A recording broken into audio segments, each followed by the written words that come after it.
Welcome everybody to the first Rewired Podcast. I'm your host, Tyler Seidel. I'm here with my friend Brandon Rank. Brandon, how are you feeling today? Feeling pretty good. Thanks for having me. Yeah, absolutely. I mean, it feels kind of crazy. We're already back at our alma mater. Yeah. About, 2 months after graduation here? So yeah, about 2 months exactly almost. Feels a little weird, but yeah, it's glad to be back. Yeah, but good. Let's start off by giving the audience here a little bit of background about you, and then we'll kind of dive into it a little bit as well. Yeah, so I just graduated, as Tyler mentioned, here at DeSales University. I have a dual degree in accounting and finance. On to pursuing my CPA now, and I will be starting at KPMG in the fall in the Audit department. Very nice. I like it. Yeah. Well, let's start basic. Let's start with how did you end up choosing DeSales and choosing accounting here? Yeah, I mean, for me, it was kind of an obvious choice. I grew up in the area. I grew up in the Lehigh Valley, so for me, staying close to home was kind of important, and DeSales kind of fit the bill of what I was looking for. Smaller school, very tight-knit community, really good academics, and so it just kind of made common sense in my head, like, might as well just stay in the area and go to DeSales.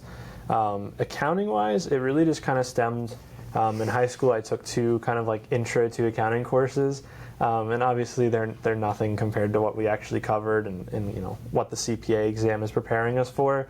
But it was my first little taste and insight into the world of business, and I fell in love with it. Accounting just kind of clicked in my head. So to me it was like, well, you dumb, why don't you just go into accounting? You might as well. And then from there, obviously, I picked up finance at the advice of some of our faculty members and professors who were like, well, if you're going to do accounting, you might as well pair it with finance. You never know. You might find a job you like in finance. You might like finance more. Mm-hmm.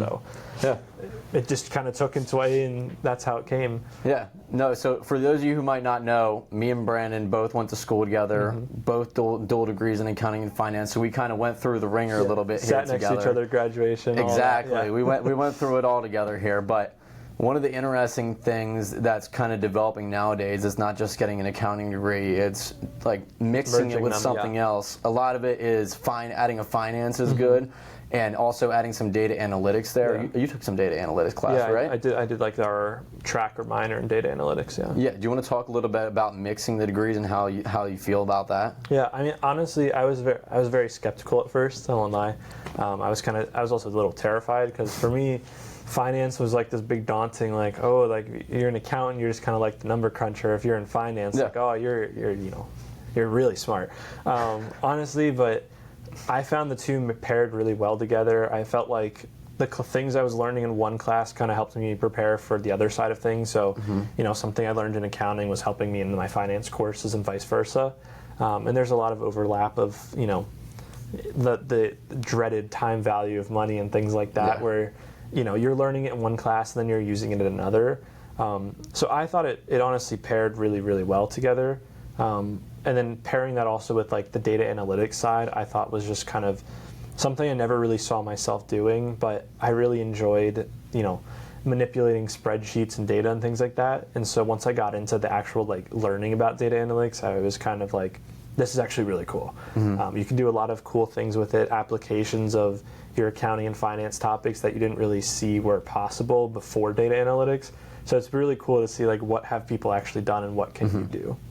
It's kind of cool too how you get to see how hand in hand all of them go together. Yeah. They all kind of intermix and fold over onto one another. So I like having the background on all three of those areas is really, really important nowadays too. Obviously, I don't think either of us have really dived into it, but I know a lot of people also pair marketing or management as well, which is actually kind of smart. If you think about it, it's a very smart thing to do, because you understand the background of the budget side of things and let that. Oh yeah. So that's an interesting thing. I didn't know that they hired advertising, marketing people at accounting firms until I started getting into that. I had no idea until I thought it was the most random thing. I would have never thought to even think about that, but it makes sense. You can't have a firm of just accountants. You kind of need people who can also market it, who can manage it, and things like that. So the more I think about it, I'm like, well, that's actually really smart. That's a very good degree. But so from my understanding too, you've been involved in a lot of clubs here from the get-go as soon as you got here to DeSales. So talk a little bit about that and how it kind of impacted your experience here and how it grew you as a person. Yeah, it actually kind of started more towards the second half of my first year. when I got here, I was very closed off and quiet, like removed from the rest of campus. But I kind of just decided I wanted to start getting into things, trying new things. It's, exploring the world of college. And it's something I'll never regret doing. It was the best thing that's ever happened to me. I got involved very quickly with our first year program here at DeSales, kind of helping introduce new students into the way of our campus, helping them get acclimated friends, guiding them through their class selection, mitigating like the most minute challenges in life. But when you're a new fresh college kid, they're like the most like daunting things in this world. Oh, yeah. And I've been a part of that program ever since the end of my freshman year, and it's been a real pleasure for me and a real like honor to actually serve as one of those leaders and get to help people who are coming to campus. Because a lot of people don't realize that when you're like in the shoes of a first year student, like as soon as you step on campus and you're like, oh crap, like it's not like the entire summer where you're like, oh my gosh, like I'm moving in, or like my first day of school is coming up again. It's like you're not in high school anymore where it's like, I did my summer reading and now I'm here. It's like, no, like I'm here. Like I'm alone. Like I'm leaving my family, whether you're commuting or living on campus. Like you are here to learn, to become educated, but also to like become an adult and become your own person. Yeah. And that is probably the most like gut-wrenching and terrifying thing for someone who immediately walks onto a college campus. Doesn't matter where it is. And that's something that I really enjoyed about our school, is because we have that mentor program. Like we try not to leave people time to experience that, because we try to make sure that they're making connections, they're finding people to talk to so that they don't feel alone and isolated. Yeah. From there, it's also kind of taken me a bunch of different avenues, from helping with our Special Olympics committee here on campus, and even then running it, helping out with tutoring, volunteering, just any way I could get involved in our campus. The list of things I've probably helped with is too many to count. I don't even remember all of them, but it's been such a pleasure actually getting to like meet new people and try new things and just kind of jump out of my comfort zone here. Yeah. Do you feel like your experiences in your first half of your freshman year here at DeSales was and you mentioned that you felt kind of isolated and stuff. Do you feel like that's the reason that you wanted to step out and try to make other people feel like they weren't alone? Yeah, definitely. My mentors, I had two of them, and they were very, very much, I was like the only person, or we also child who showed up to the meetings. Like I was the only one who was, I didn't know anyone. I didn't have any friends. I was a commuter. So for me, it was like, well, these are two people I can talk to, twice a month. And it's like, oh, like I'll gauge in conversation. They'll ask how my classes are going. And, conversations were very like simple. But the more I met with them, the more I started to realize that like these were two people who actually cared about how I was feeling and my, my progression throughout my first semester. And they were trying their best to make sure that I felt welcome, that, even though I didn't go to anything, I didn't know anyone, that I knew that DeSales was my home too. And I think something just kind of inside me was like, I want to be that person for someone else. Yeah. It's kind of that whole like idea that when someone helps you or passes something along to you, like you feel the obligation, but also like the desire to like pass it on to someone else. It was like that deep burning sensation of like, all right, like you got to do something. Like you can't just sit in your room after classes every day. Like you're not going to learn anything. You're not going to grow. Like if you want to get to where you want to be in life with your goals, like you got to get up and do something. And that was like the little spark I needed, where like the second semester hit and I was like, all right, well, what can I do to get involved here? And I went to them and I said, here's what I want to do. I want to be a mentor. Like, how can I get there? And they helped me every step of the way. Yeah, that's really great. That's really deep. I love that. It's crazy. So the main reason for kind of starting this podcast too. So in school here, we had an accounting and finance club where we had people like alumni that were in the working world kind of coming in, talking to students, and just telling them about their experiences, their pitfalls, and that they had struggles too, and that even though they're successful now, they weren't successful when they were back in college, and they were doing the same daunting tasks that we were doing.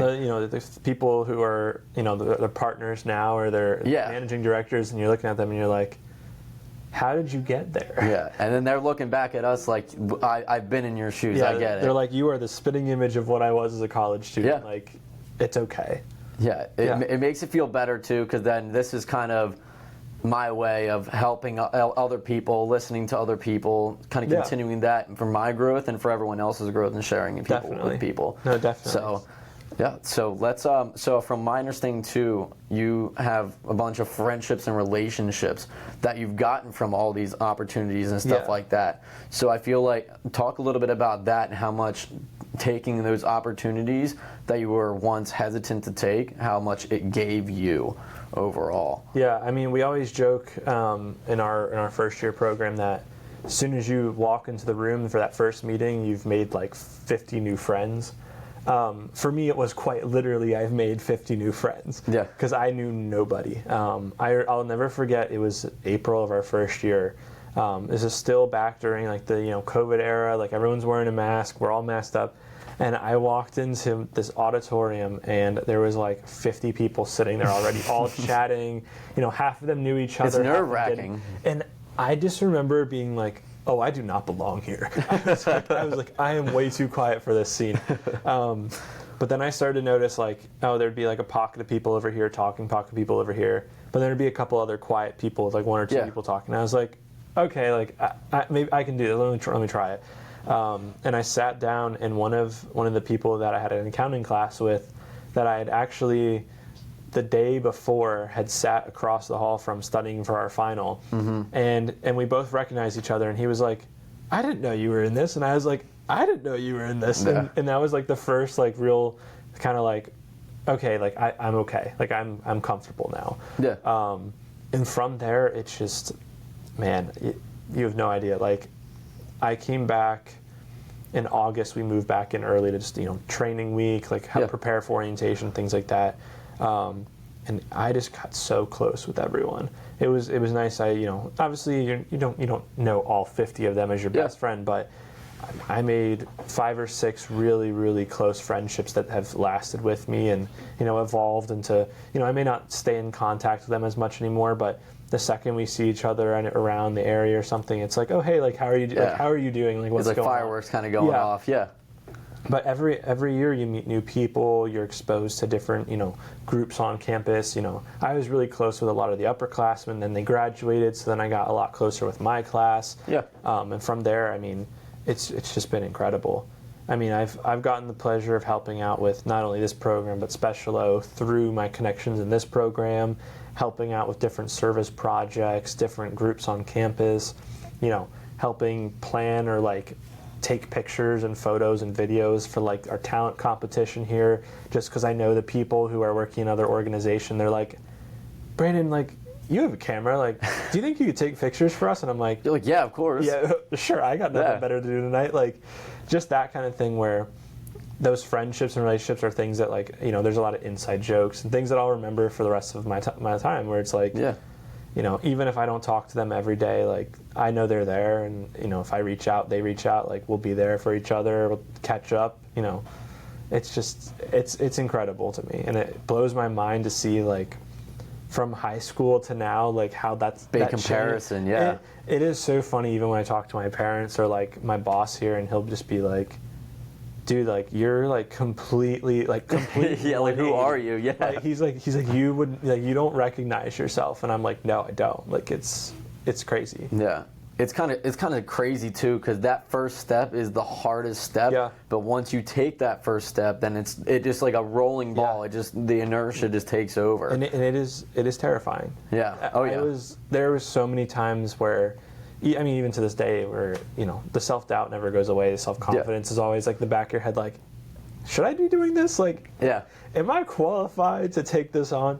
But no, like, that one, like you said, like, that first step is the hardest part. But once you get going, like, you just keep trying new things. You keep learning. You keep growing, and that snowball just keeps getting bigger and bigger. And soon it's like, all right, I'm not scared anymore. It's like, now it's like now I'm stressed, but I'm like, I'm not worried about this anymore. Like, I'm ready to do this. I like that. So talking about, but going back to what you were just talking about.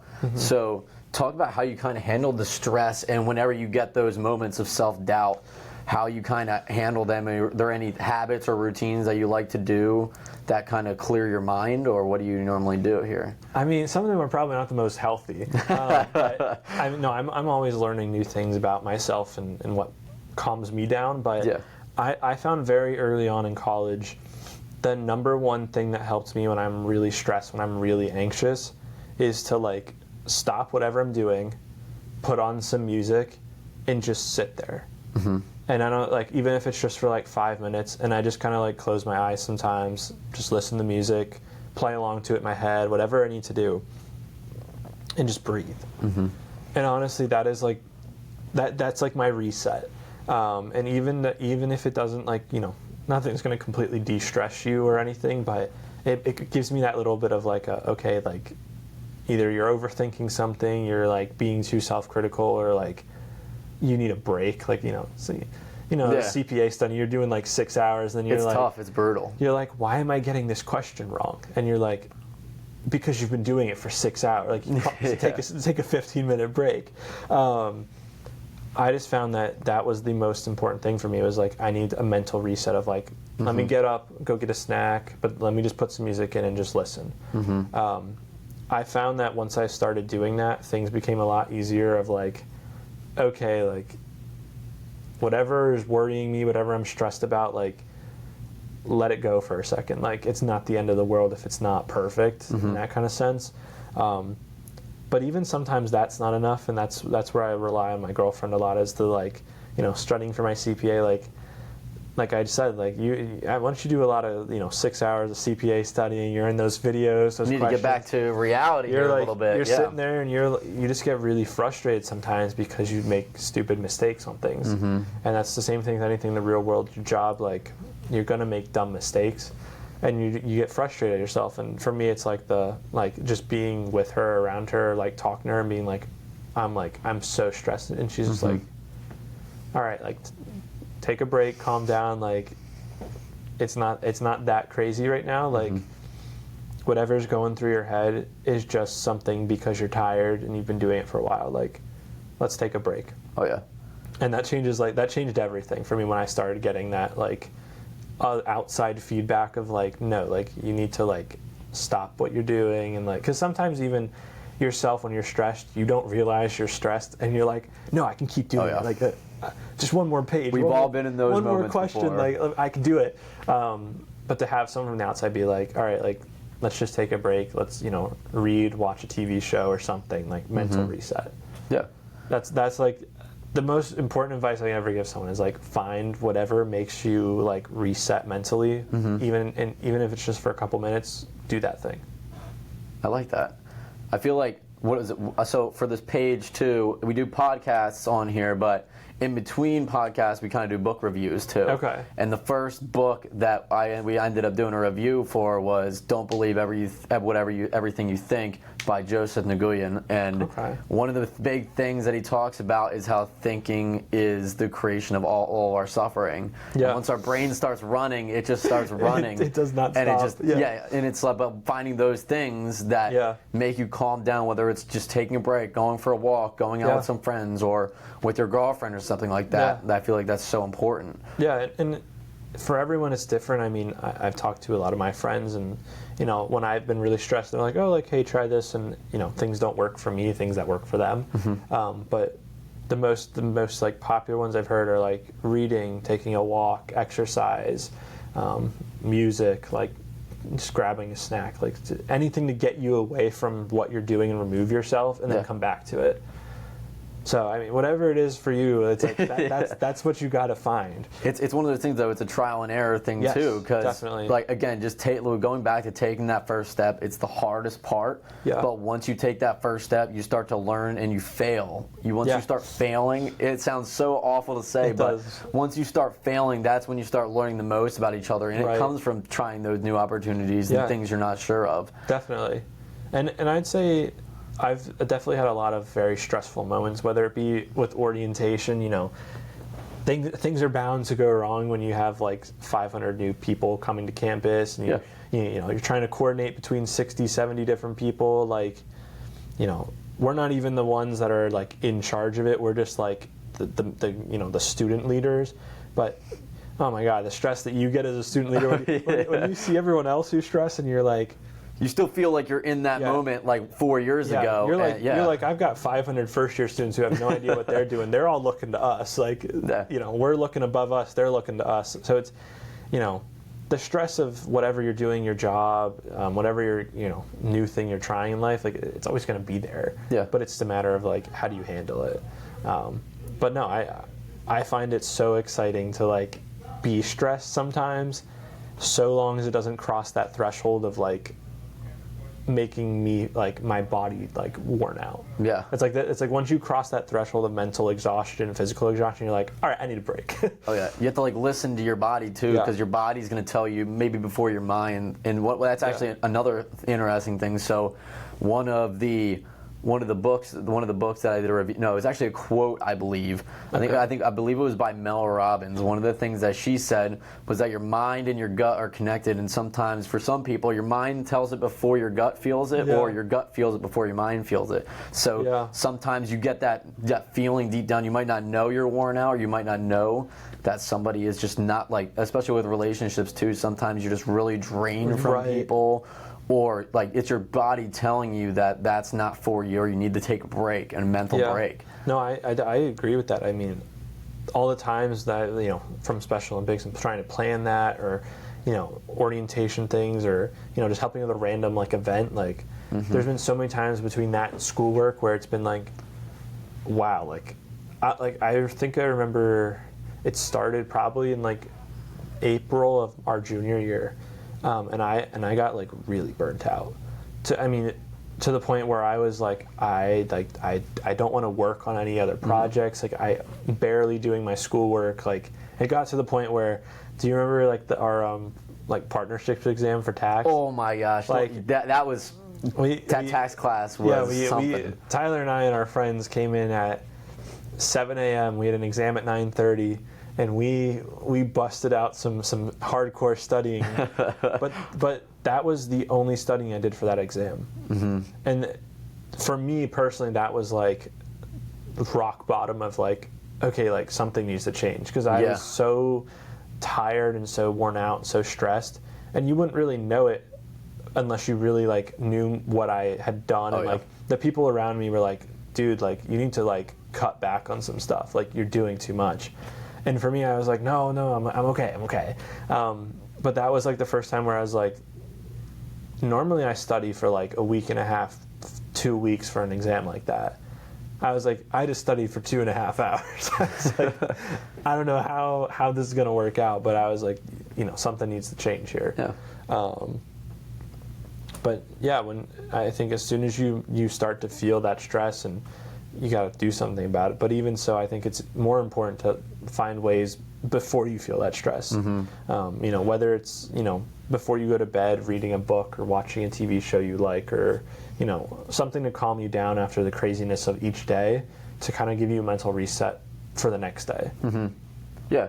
And when you get in those spots where everything's kind of crazy, you might be having a lot of negative thoughts, and you're, like, down and under kind of feeling, how do you react, and what is your mindset on trying to pull yourself out, kind of come back to reality, and just inject some positivity into those areas? Yeah, definitely. I mean, I think the first thing is, I tell myself, whatever, if I'm overthinking, something in life, and I'm like, oh God, this is so crazy, like, I'm overwhelmed, like, I can't do this, it's like the first, take a step back and be like, all right, like, you're overthinking again, like, you're doing it again, like, take a step back, think about, like, what do you need to accomplish, whatever it is you're trying to do. How can I get there? What do I need to do personally to make it possible for myself? But also, who around me can help me? I think the most important thing I learned the past couple years with growing and building new friendships is, like, you're not alone in anything you do. Whether it's, your boss at work, or your coworkers, people on your team, your friends, your family, like, lean on people. And I think that's kind of the first step you kind of have to take in that positive mindset, is like, I'm not alone in this. Like, even though I'm stressed and I feel like it's all on my shoulders, and I'm not doing a good job or whatever it is, you say, like, okay, wait, actually, like, I'm not alone. I have people who are going to support me and help me get this done.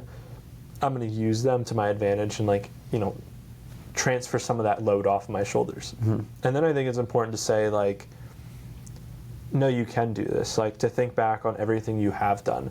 I think something I started doing a lot too is like self-reflection of like looking back on like, what have I actually done the past 4 years here at DeSales, and being like, did I actually do all that? Like, yeah. To me, you're like, wow. Like, it's a moment of pride for right. you there. But it's not so much, I think, it's very important not to be like egotistical or like arrogant about it, but it's important to be like, no, like that's something that should give me confidence going forward of like, I did that.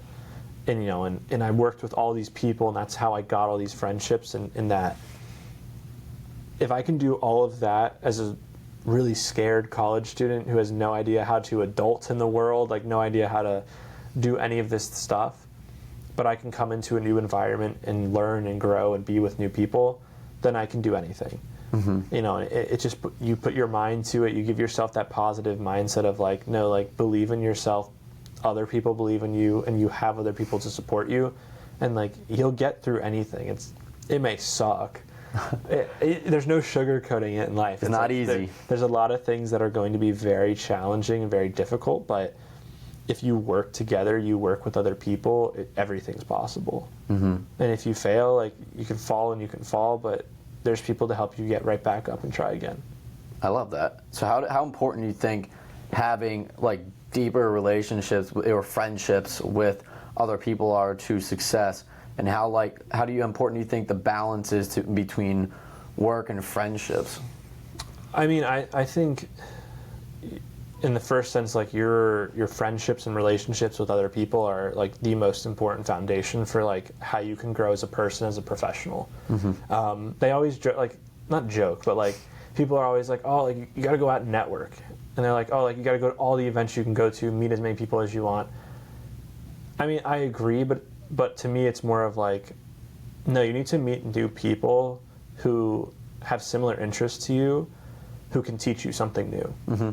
And whether or not that means like you talk to everyone or you talk to a couple people, yeah, like having 100 people in your network doesn't matter if they don't teach you anything new. Mm-hmm. But having 5 people who can mentor you and teach you new things and kind of like push you to try new things and do new things, to me, that's more valuable than having 100 people. 100%. And I think I've learned very quickly too with my friend group is like, every single person's unique in their own way. Their personalities are all different, but because I have them around me, I notice different things about myself, and I'm able to help them notice different things about themselves. Mm-hmm. And I think that combination of like uniqueness of like, hey, like you're all different people, you all have different backgrounds and perspectives, but at the same time, you're all trying to achieve a common goal of like helping other people, or mm-hmm. you know, a business goal or something like that. That's really important. And then you extend that even then to like, you know, your professional career, like your mentors and your boss and your educators at your college and stuff like that. I mean, the whole reason I'm at the firm I'm at now, the whole reason I'm down the path and professionally I am now is because of our professors. Mm-hmm. And when you start to think about it that way, where it's like, okay, like my network is not just that I know my professor. It's like, no, I've cultivated a relationship with them that's going to push me to do new things and pursue new things. Those are the best kinds of relationships too. No, seriously. Whether it's with professors or friends or whoever, like you were saying, like as everyone's, like you said, everyone's working toward the same common goal. Mm-hmm. Everyone's trying to be successful, achieve whatever goal that they're trying to get to. But having those people, those are the people you really want to keep around, because no matter what avenue you go down, no matter what struggle, they'll always be there for you to lean on, and they'll always be there to support you, no matter how whatever route you take, or if you get stuck down a pothole or something like that. Something like random. They're all down the road. Like we are all going to cross that bridge at some point. Yeah, and I think it's, for me, especially my relationship with some of the faculty here at the school, and even walking around, there's still people that I interact with today because I'm working here over the summer, and one of the other faculty members that I worked with through Special Olympics and other clubs and stuff, I didn't have them as a professor, but they're still like, oh hey, like how's your studying going for your exams? Like how are you doing with your career? And I'm like, you don't get that everywhere. Yeah. And so for me, that's also in my mind is like, take advantage of whatever, position you're in, situation, where you're at in life, like the people around you.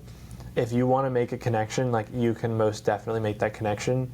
It just may be harder depending on what the situation is. But I mean, like I said, like I just, my mind fails to comprehend like how I went from like high school to like working at a Big Four firm and, getting the experience to intern with them and learn. And, now I'm taking my CPA exams in like a week and a half. And it's one of those things where it's like, how in the world did this dot connect to that dot to get me there?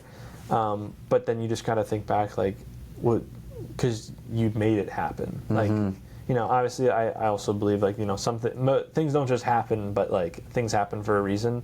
But I strongly believe that like your life is very, very dependent on what the decisions you make are for it. So it's one of those where I think my grandfather told my dad this quote, and he passed on to me, is like, life's 10% what you make it, 90% how you take it. I love that. And at the second I heard it, I was like, this is the greatest thing I've ever heard in my life. Life-changing right there. And it's so funny because I feel like it epitomizes the idea of like, not only do you need to like work and like make something out of your life, but like not everything you do and pursue is going to work. So it's that 90% of your life where it's like, okay, like shit hit the fan. Like life's not going well, but like I'm going to use this to turn into something else positive. And I've tried to embody that a lot the past couple of years with, my struggles, my stresses, and been like, okay, well, how am I going to take something right now that's like, I'm at rock bottom and turn this into somewhere like a positive trajectory.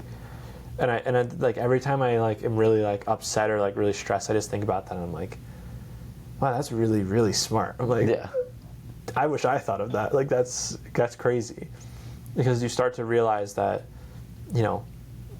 life is, as it says, like it's not just about what you make of it, it's how you take what you make of it. And I think you see that in the most successful people in the world that are like, they have billions of dollars and they're depressed. But then you see people who have no money and they're super happy. And then you see people who are the complete opposite.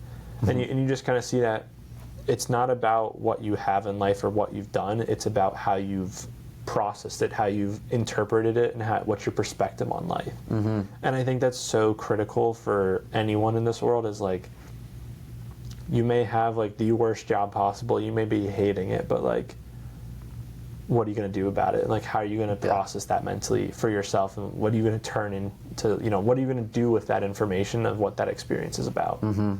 Yeah, and that's I love that. That quote is it's spot on. I love it. It's perfect. The first time I heard it, I was like floored. I was like, what? I was like, that's incredible. I feel like one important quote that I ended up finding through reading was that you're stressed out or you have anxiety because you're thinking of the future. You're depressed because you're in the past, and when you're in the present is when you're just being. You're just you're in a free-flowing state where everything is just good. Everything is you can't fix the past. You can't control the future. So you just got to enjoy now. I feel like that's like that, especially one of the things, especially going through school and like we're both doing the CPA exam studying. So going through that, it's like keeping that in the crosshairs that's going to be coming up and not stressing too much because we can't control that. All we can control is now, what we're doing now, prepping for that kind of stuff. I feel like that's one of the toughest lessons to learn, and it's one of the hardest things to control in your mind too, because our minds tend to wander all over the place on a daily basis.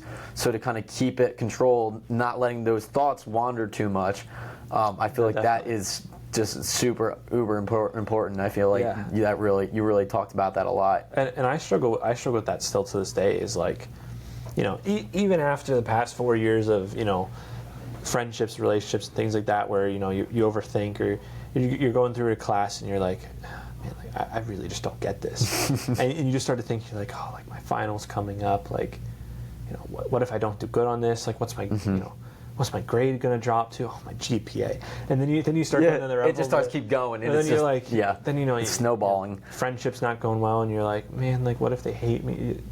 Yeah.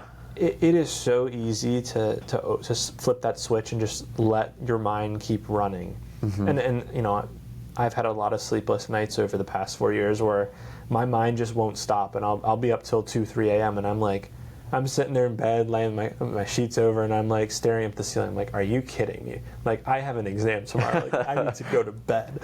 But then you remember, like, well, I can't go to bed because I'm too worried about what's going to happen tomorrow. And I think that's something that, for me, especially right now, has kind of become more prevalent. Is with studying for the CPAs, it's a big deal. It's a beast, yeah. And it's a lot of information. And we're both working on FAR, and it is there are things in there that I'm like, why did you have to make it this complicated? Or you know, but then I look back at it and I'm like, well, first of all, like, how many other people have done it before us? And also, like, what other people have accomplished and like passed the exam is not relevant to technically who you are. Like, you are your own person. Like, what you put into studying for this exam is what you're going to get out of it.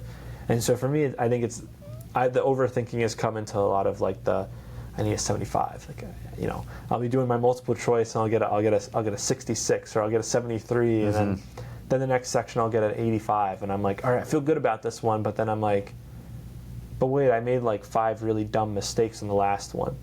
What if I make those on the exam again? And I find myself falling into that hole a lot, late, especially towards the end of the night. Yeah. When I'm trying to like finish up my work for the day, it's been like I'm on like hour 5, and I get really stressed because I'm like, well, why didn't I read? Like, I read that wrong, or like, why am I not interpreting this the way I should? And that's where I've noticed a lot too. Like, that mental reset we talked about earlier does come into play, because it's like, well, now you're just being silly. Like, now you're letting it get to you, but also like, you kind of need to refocus yourself and be like, all right, like, I'm thinking too much about the future, and I'm not focusing on right now. Because after I get that first question wrong, I'm like, dang, I'll snap. Like, yeah. You read the explanation, and you're like, oh, well, that makes sense. You miss that little detail, and then just sends. And you're like, oh, like, you know, everyone makes that mistake. You know, whatever. You get the next 2 right. You're like, oh, cool. You get one wrong, and you're like, again. But then you start getting more wrong, and you're like, now you're on number 4 or 5 in a row, and you're like, all right, what am I doing wrong here? And you're like, you start to think about like, okay, well, what if I do this on the exam and all this stuff? And that's especially where I found like my girlfriend, like, she gives me kind of like that inner peace of like, stop worrying about the future. You still have, like, you're still studying, you're still learning. She straightens you out, yeah. Yeah, but it's like, you apply that to anything in life, where it's like, stop worrying so much about the future and the past, and just focus on now. Because you can't, like you said, you can't change the past, and you can't change the future, because anything you do right now is part of your future past, basically. Yeah. It's one of those where it's like, stop worrying so much about the future, because if you try to change the future, you're going to end up making a dumb decision now. But if you just do what's best for you now, your future is going to come to you in a different way than you ever saw possible, but it's going to be the future you want. Yeah, one of the interesting things too is like, life is going to unfold for you. Yeah. Life's not coming at you or attacking you. Right. But if you just focus on right now, putting in the work now, and do everything you can to be better, because we're all going to have good days, we're all going to have bad days. Yeah. Like, no, it's going to happen, but just taking it moment by moment. If you have a bad day, great. Reflect on that. See what you could have done better. And sometimes we just have events in our life that happen, and you can't control that stuff. So just kind of reflecting and then moving past it, use it as a learning lesson. I feel like that's so vital. And one of the interesting things was, I think Tom Doherty from KPMG, was it? I think so, yeah. Yeah, he came in and talked, and one of the things he said about the CPA exam especially was that, first of all, not everybody passed on the first try, and I feel like that applies for everything in life. No matter what you try, you're not always going to pass it the first time. You might fail, just not being afraid of it and just going for it. But again, it's an effort-based thing, which I thought was the most interesting attack at it, because he's like, if if I really want to get this, then I'm going to really work for it. And even people that really, really work for it, like sometimes you don't get it on the first try, but you just have to keep going back at it and keep having the positive mindset to keep attacking that. Like they say, even the smartest people fail sometimes. Oh yeah. And I think you see that in the, it's a running joke in like the academic world, and they're like, C's get degrees. And it's like, but it's true. You think about it, it's like, does anyone care that the lawyer got a C on his one class? No.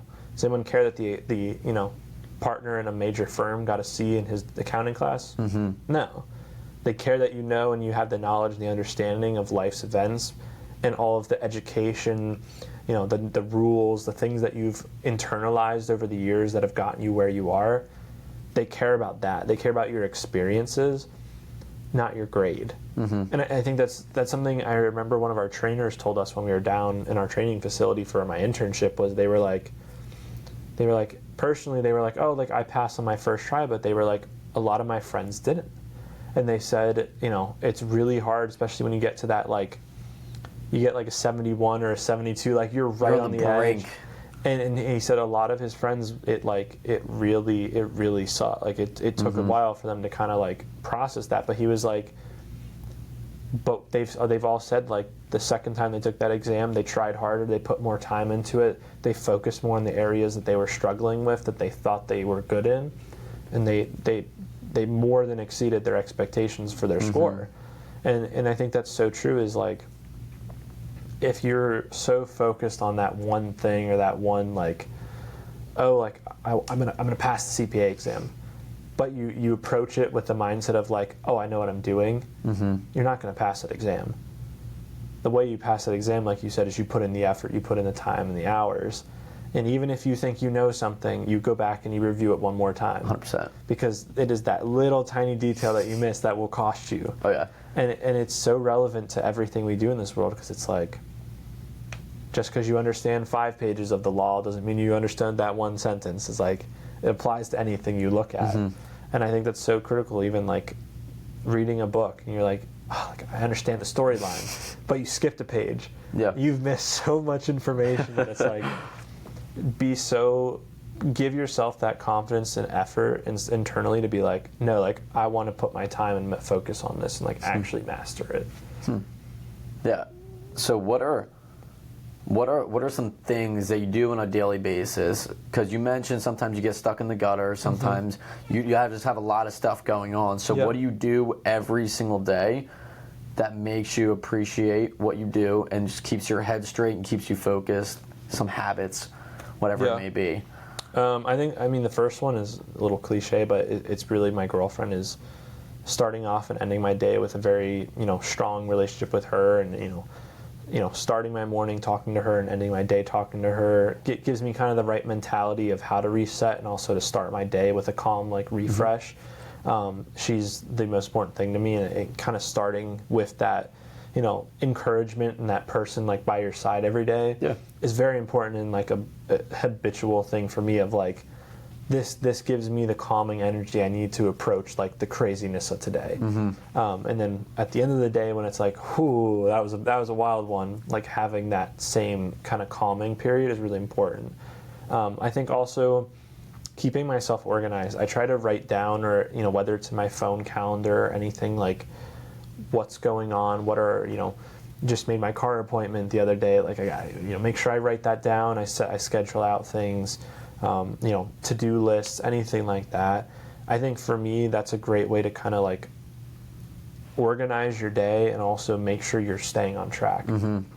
It's a very easy thing, and it's something I definitely did a lot more in my internship, and I'll do in the next couple months once I start working, is like, whenever you're given a list of things to do, write it down and cross it off when you're finished with it. It's the most satisfying feeling in this world. Absolutely. The amount of times where I had like a 20 bullet list of things to do, or like, here's all these instructions, and it was just like done. And it may seem silly at first because you're like, whatever, like you could just make a mental note of that, you're done with it. But it's like, no, like being able to put down and see, like, not only did I write down like this is what I'm doing today, but then like, I accomplished it. is a very good like way to give yourself appreciate that. Yeah, appreciate like what have you actually accomplished today? What have you done? And then like at the same time look back and be like, all right, like what's left for tomorrow? Mm-hmm. And that's a good way to like not to be like, oh, well, I didn't do this today, but like, okay, like I finished all these other things. Tomorrow I want to tackle this, this, and this. Like mm-hmm. here's what's on my plate. I love that because on the first page it gives you the chance to appreciate mm-hmm. everything you got done, but it also helps with the stress because so when you write all that stuff down, you're not worrying, what am I doing tomorrow? You already have a list already set up too. So I love that strategy that you use to attack that. It's so easy, and I noticed like the first 2 years of college, I really like, especially in high school, this was bad, where you're like, all right, like I have this assignment, and you're like, got it up here in my head, and then like 4 hours later, you're stressed. You're like, all right, I'll do this tomorrow. You're like, I'm gonna take a break. Then like a week later, you're like, what's that thing I was supposed to do that's like due next week? And and then you're like, I don't know. So you have to go looking for it. It's like, no, like write it down, say, this is what I'm doing, this is what I need to get it done by. Here's all the things I need to do to get it done. Mm-hmm. And that changes everything. For people who have never done it before, making their first list is life-changing because it's like, whoa.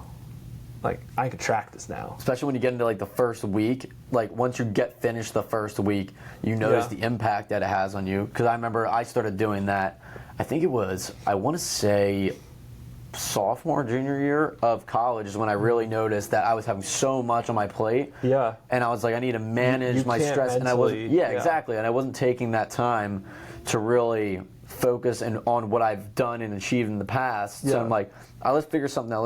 I tried that list after the first week. Life change. It's such a little thing, but it changes everything so much. Well, and I think especially when you're in high school, you think you're busy. You're like, I'm involved in 2 or 3 clubs. Wait. I got my like 8 classes going on. You're like, I'm so busy.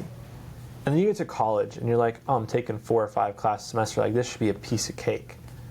And then you get to the classroom and you're like, wow, wait a minute. Like, this should be easier, but it's harder.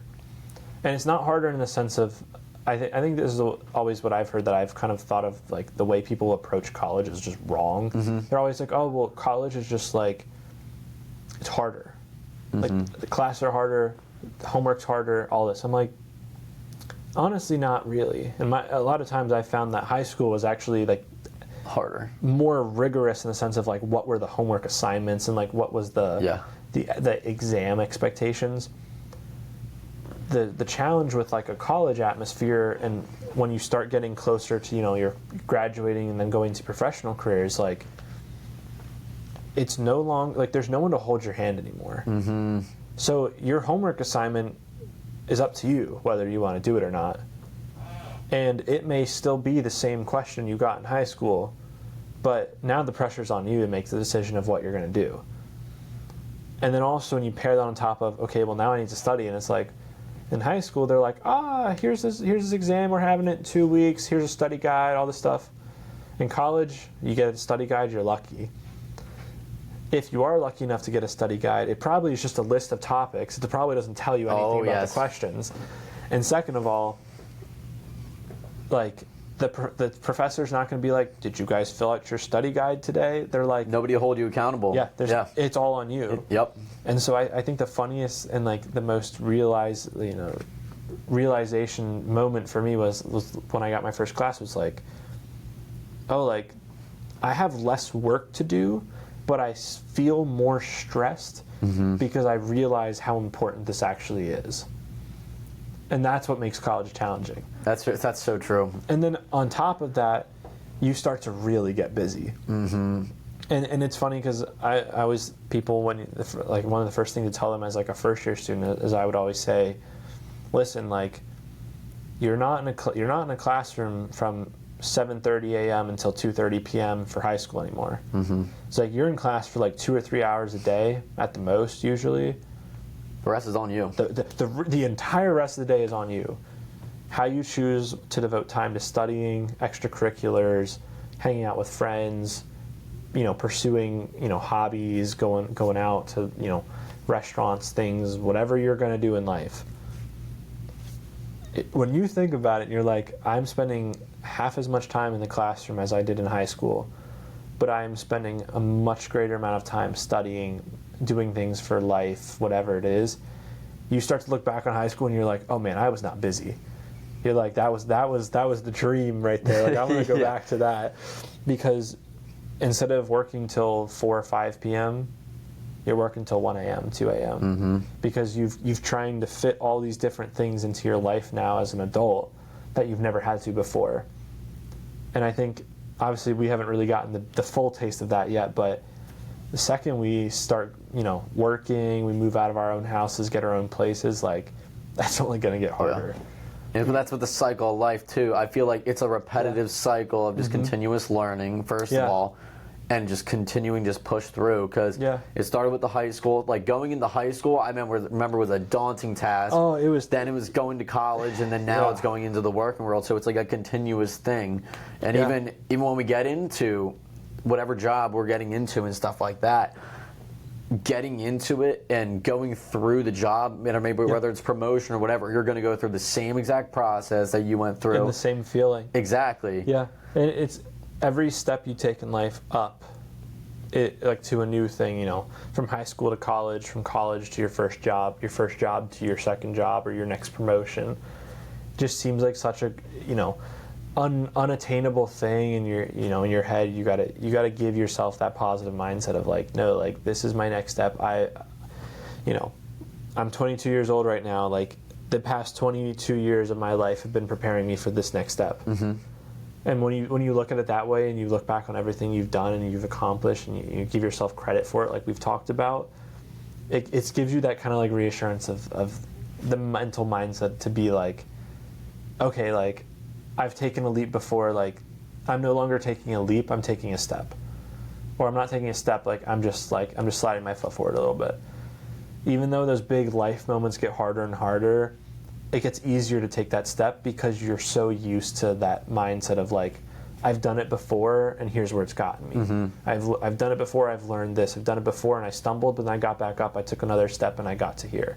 And I think once you start to look at life that way, you start to realize that as crazy as it can get and it will get, and the things we've heard our parents talk about and all that, like, at the same time, it's so enjoyable to see yourself doing those things and getting there, and then to reflect. Absolutely. And I'm excited to look back in like 20 years and be like, yeah, that little college graduate, like, look where you are now. I feel, I love that. But honestly, I feel like one of the biggest things is just being yourself. Don't let the events in your life dictate who you are. You dictate your life. Yeah. And just going through it with, like, one of the posts that I just posted recently was a definition of romanticize, and just romanticizing life and all the little moments we go through, because we only have one life. We're only, like, arguably we're only living for like 80 years tops if we're lucky. Average life expectancy. Exactly. We won't even get into that. But again, we have a limited time here, so we need to enjoy all those moments. We can't get stuck up on these things. It's great to learn from these things, feel the pain, feel all the happy, enjoy moments, but at the end of the day, life is what it is, and we just have to keep pushing through. Yeah, and I think it's important too, you never want to restrict yourself from feeling emotions. Oh, that's a great question. I love this. I love where this is going. And I think it's so important because I think, especially something a lot of them in modern day that I've seen a lot of, like, on like Instagram and Reels, is like a lot of, especially like men out in the world, just feel like they can't express themselves, like in terms of their, like, when they're upset, they feel like society doesn't care. Yeah. And I think it's such a true thing for anyone, is like to be okay with, like, the fact that you need to let your emotions out. And for me, I was so terrified of, like, being open to someone and being vulnerable, that for the longest time, like, I shut myself in. Like, I really didn't let myself be seen to anyone. And I think over the past couple of years, opening myself up and being more vulnerable to my friends, talking more, being okay with telling someone and being like, I'm not okay right now. Like, I need to break down for a minute and like just let it happen. And I think that's such a powerful thing too for yourself, is to be like vulnerable, because through that, people can help you. Absolutely. They can actually truly connect with you and you know, on a deeper level than just like, oh, well, I know you're upset. It's like, well, no, but here's why I'm upset. Here's what about myself I don't believe in myself for. And because I've been able to learn that kind of part of myself of like, it's okay to open up to people, it's completely changed my trajectory in the sense of like, people can help me better now in a way that effectively achieves and like calms me. It helps me achieve where I want to go, and it gives me more of a guidance of like, oh, like, well, just don't be upset. Yeah. It's like, no, like, oh, hey, like, I've gone through that before, like, let me help you. And now I feel completely like, well, now I know how to help someone else because now I've experienced that same kind of like helping hand. Yeah. I feel like taking that risk is one of the scariest things because you're worrying about things going through your head.